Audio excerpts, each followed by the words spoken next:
kas kooseluseadus ei vii valitsust hoopis lahku? Me oleme kokku leppinud selles, et juba valitsuse tegemise ajal, et meil on selles konkreetses punktis erinevad arvamused ja see on ka tingitud siis on sellest, et see ei ole algatatud mitte koalitsiooni poolt, vaid konkreetsete siis erakondade poolt, mitte nii terve koalitsiooni poolt, siis konkreetsed muudatused ja kui sa oled professionaalne poliitik, siis see tähendab ka seda, et sa ei lase kõigutada mingitel muudel eriarvamustel oma suure eesmärgi saavutamist, nii et ma ei näe täna põhjust, miks üks või teine eriarvamus peaks seda suurt kokkulepet muutma, vähemalt praegusel küll mitte. Kas valitsus peab vastu?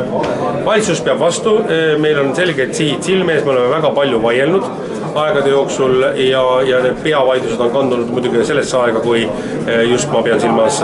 poliitilised vaidlused, kuidas Eesti riik peaks edasi minema. Need vaidlused on nii-öelda koalitsioonileppe tegemisel on väga kirglikud ja tänu sellele, et need vaidlused olid nii kirglikud, on saanud meile võimaluse hiljem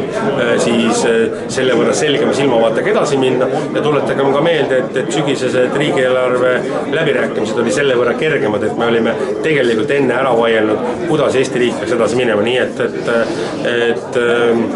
ma ei näe mingit põhjust, et see valitsus ei peaks jätkama oma 4-aastases tsüklis.